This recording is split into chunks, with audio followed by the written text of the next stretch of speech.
मैं तेरी तबलीग को। Assalamualaikum warahmatullahi wabarakatuh. Ashadu an la ilaha illallah wahdahu la syarikalah wa ashadu anna Muhammadan abduhu wa rasuluh. Allahumma sholli wa salim wa barik ala Muhammad wa ali Muhammad. Sahabat-sahabatku pecinta Islam damai dan pecinta NKRI, berjumpa lagi dengan saya dalam forum Islam damai dan Islam cinta NKRI. Saya telah menyampaikan Khilafah Alamin Haji Nubuwah, khilafah yang mengikuti jejak kenabian fase kedua, yang dikabar gaibkan Nabi Muhammad SAW akan berdiri setelah khilafah politik mulkan atau kerajaan berakhir, telah berdiri dan menjelma dalam khilafah Ahmadiyah. Khilafah Alamin Haji Nubuwah fase kedua berdiri sejak 27 Mei 1908, 16 tahun sebelum khilafah politik mulkan Turki Utsmani runtuh pada 3 Maret 1924, dan terus tegak hingga hari ini sudah lebih 114 tahun. Proses berdirinya khilafah Alamin Haji Nubuwah fase kedua sama dengan proses berdirinya khilafah Alamin Haji Nubuwah fase ke-1, yakni diawali dengan kedatangan Nabi Muhammad Sallallahu Alaihi Wasallam. Selisihnya, Nabi Muhammad yang datang pada fase ke-1 adalah Nabi Muhammad Sallallahu Alaihi Wasallam secara hakiki atau langsung, sedangkan Nabi Muhammad Sallallahu Alaihi Wasallam yang datang pada fase kedua adalah Nabi Muhammad Sallallahu Alaihi Wasallam secara zili atau tidak langsung atau bayangannya saja, diwakili oleh wakil agungnya Ummati Zil Buruz Mazhar, dan personifikasi kedatangan kedua kali Nabi Muhammad Sallallahu Alaihi Wasallam yaitu Hadrat Mirza Ghulam Ahmad alaihi salam. Sebagai perwujudan khilafah Alamin Haji Nubuwah fase kedua, khilafah Ahmadiyah bercorak agamis murni, non politik, dan seutuhnya memikul, mengemban, melaksanakan risalah nubuwah baginda Nabi Muhammad Sallallahu Alaihi Wasallam, yaitu menegakkan tauhid ilahi atau keesaan Allah Subhanahu wa Ta'ala, menumbuhkan kecintaan kepada Allah yang esa, menyebarkan Islam rahmatan lil alamin, dakwah dan memenangkan agama Islam di atas semua agama, liyudhirahu ala dini kulih, surat As-Sof ayat 9. Benarkah khilafah Ahmadiyah seutuhnya memikul, mengemban, melaksanakan risalah nubuwah baginda Nabi Muhammad Sallallahu Alaihi Wasallam? Mari kita coba telaah satu persatu. Pertama, baginda Nabi Muhammad Sallallahu Alaihi Wasallam diutus oleh Allah dengan tujuan untuk menegakkan keesaan Allah. Misinya terangkum dalam satu kalimat, la ilaha illallah. Allah yang hendak ditegakkan keesaannya dijelaskan dalam Al-Quran. Ia adalah Rob al-Alam, Rahman, Rahim, Malik, Hay, Qayyum, la tahuduhu sinatu wala naum, Qadir, Esa dalam sifat dan zatnya, tidak beranak, tidak diperanakan, dan lain-lain. Kepada Allah Subhanahu wa Ta'ala seperti itulah seyogianya setiap orang menyembah dan meminta pertolongan. Bagaimana dengan Hadrat Mirza Ghulam Ahmad sebagai wakil agung Nabi Muhammad Sallallahu Alaihi Wasallam dan para khalifahnya sebagai khilafah Alamin Haji Nubuwah? Sejalankah dengan misi risalah baginda Nabi Muhammad Sallallahu Alaihi Wasallam itu? Kita baca, untuk mengikuti ajaranku hendaknya mereka harus meyakini mereka mempunyai satu Tuhan yang Qadir atau Maha Kuasa, Qayyum, berdiri sendiri dan segala sesuatu bergantung kepadanya, dan Khaliqul Kul, pencipta segala sesuatu yang ada, yang sifat-sifatnya kekal abadi dan tidak pernah berubah. Dia bukan anak seseorang dan dia tidak mempunyai anak. Dia bersih dari penanggungan, derita, dan dinaikkan ke tiang salib dan dari kematian. Dia adalah demikian rupa keadaannya walaupun jauh namun dekat, dan meskipun dia dekat namun jauh, walaupun tunggal namun penampakannya beragam. Jika di dalam diri manusia terjadi suatu perubahan baru, maka baginya dia pun menjadi Tuhan yang baru, dan dia memperlakukannya dengan penampakannya yang baru pula. Orang itu melihat suatu perubahan di dalam wujud Tuhan menurut kadar proporsi perubahan yang terjadi atas dirinya. Tetapi hal itu tidak berarti ada perubahan terjadi dalam wujud Tuhan. Kebalikannya, semenjak ajali dia tidak pernah mengalami perubahan dan wujudnya paripurna. Bahteranuh 2018 halaman 1920. Ajaran keesaan Allah yang menjadi risalah baginda Nabi Muhammad SAW ditumbuh kembangkan oleh wakil agungnya dan terus ditumbuh kembangkan oleh khilafah dari wakil agungnya. Kedua, Islam dengan tegas mengajarkan Allah itu Al-Hayy, Maha Hidup, surat Al-Baqarah ayat 255, dan Al-Mutakalim, Maha Berbicara. Tetapi dalam umat Islam berkembang kepercayaan sepeninggal Nabi Muhammad SAW, Allah sudah tidak berwawan cakap lagi, sudah tidak menurunkan wahyu lagi. Wakil agung baginda Nabi Muhammad SAW dan khilafahnya yang menjadi perwujudan khilafah alamin haji nubuah fase kedua memperbaiki dan mengkoreksi kepercayaan tersebut.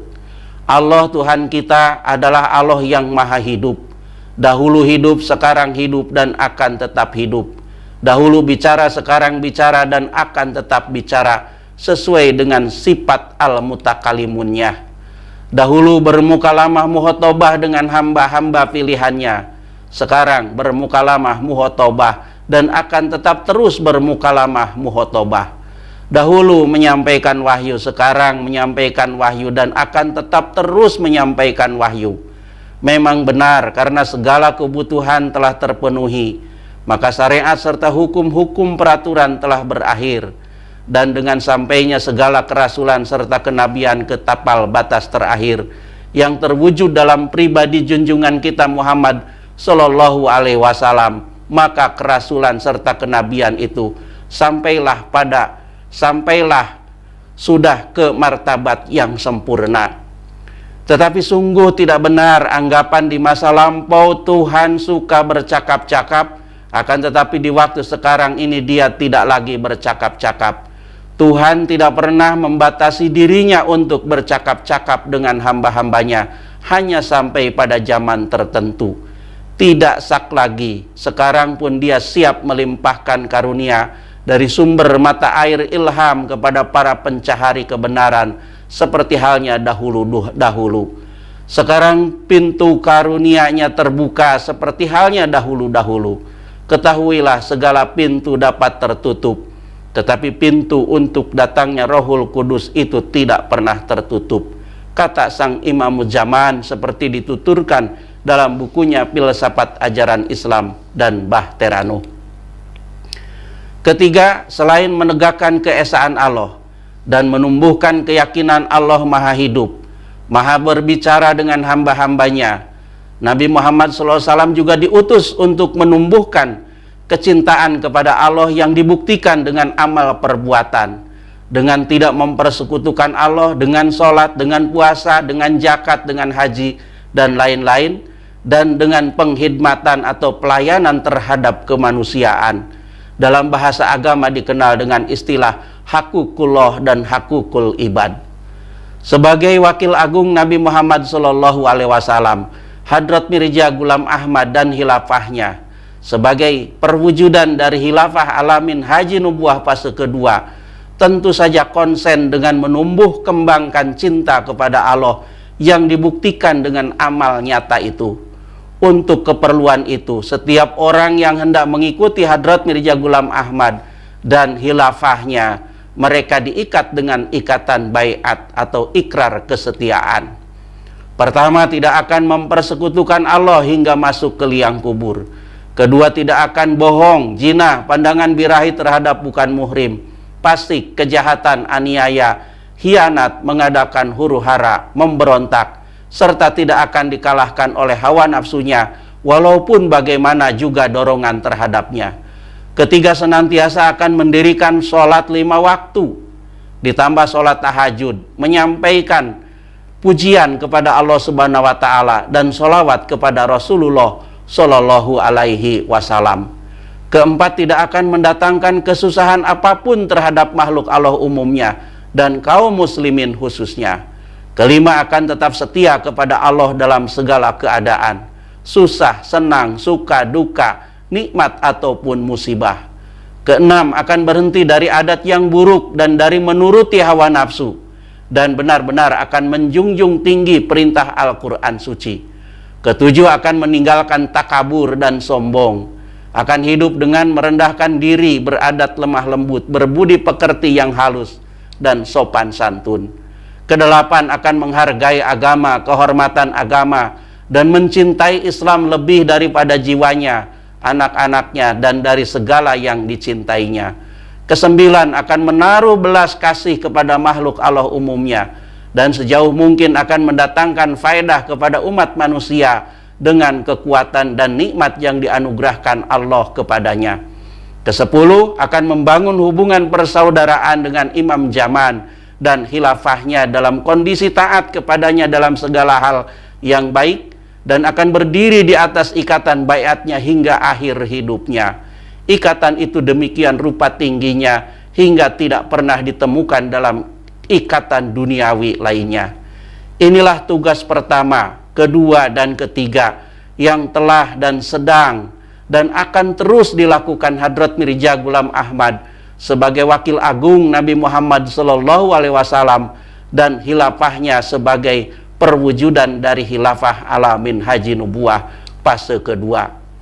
Keempat, Rasulullah SAW diutus untuk menyatukan umat manusia di bawah bendera Islam dan membangun jamaah muslimin dalam level global atau lil alam. Islam menghendaki agar mukminin dan muslimin bersatu dalam satu jamaah muslimin dan imam mereka, dan mengancam mati jahiliyah jika mereka keluar dari jamaah walau hanya sejengkal. Al-Imran ayat 103, Bukhari, Muslim, dan Musnad Ahmad bin Hambal.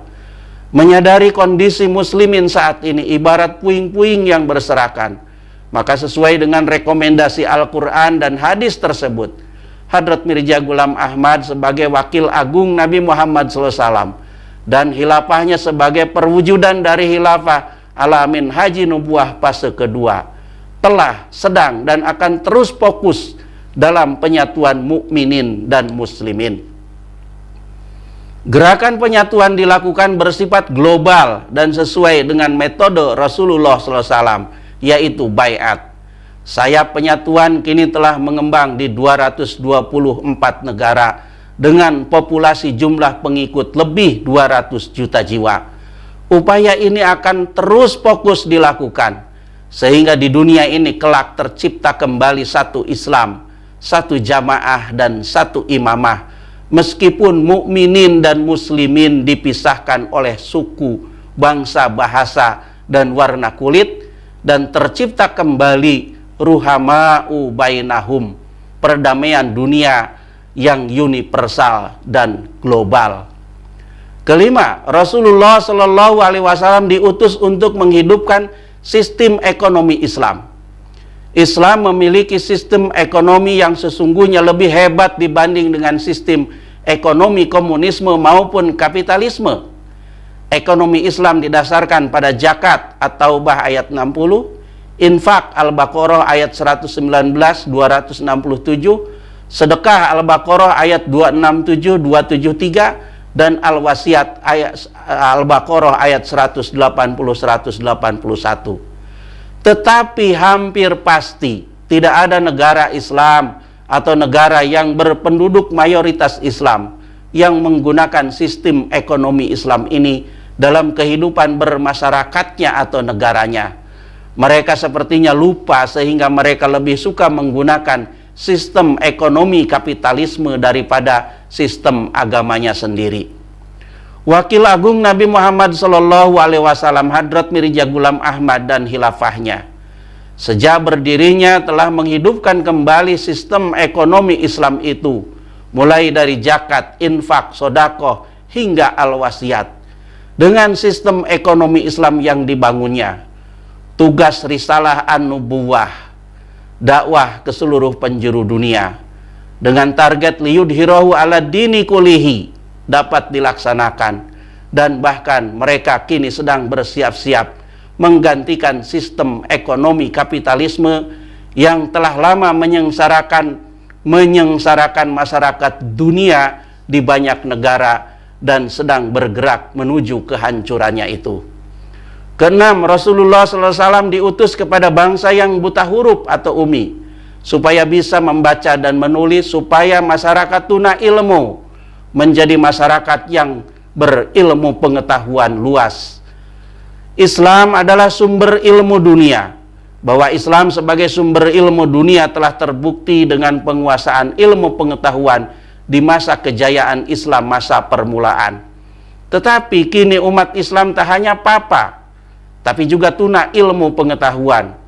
Negara-negara Islam dan negara-negara berpenduduk mayoritas Islam kebanyakan ketinggalan dan terbelakang. Menyadari kekurangan ini, Wakil Agung Nabi Muhammad SAW, Hadrat Mirza Ghulam Ahmad dan khilafahnya mendorong dan memberikan spirit kepada jamaahnya untuk menggali dan mendalami ilmu, bukan hanya ilmu akhirat tetapi juga ilmu pengetahuan dunia. Upaya beliau berhasil dalam waktu kurang dari 1 abad.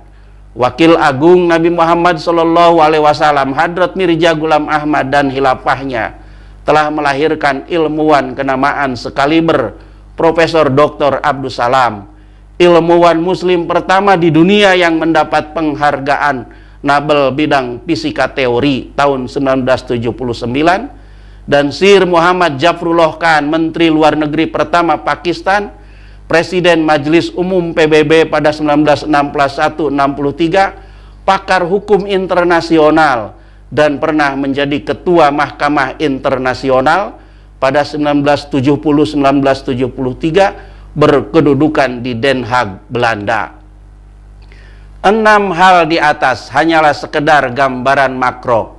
Wakil Agung Nabi Muhammad SAW, Hadrat Mirza Ghulam Ahmad dan khilafahnya sebagai perwujudan dari khilafah Alamin Haji Nubuwah fase kedua telah dan sedang bekerja menjalankan tugas risalah an-nubuwah baginda Nabi Muhammad SAW.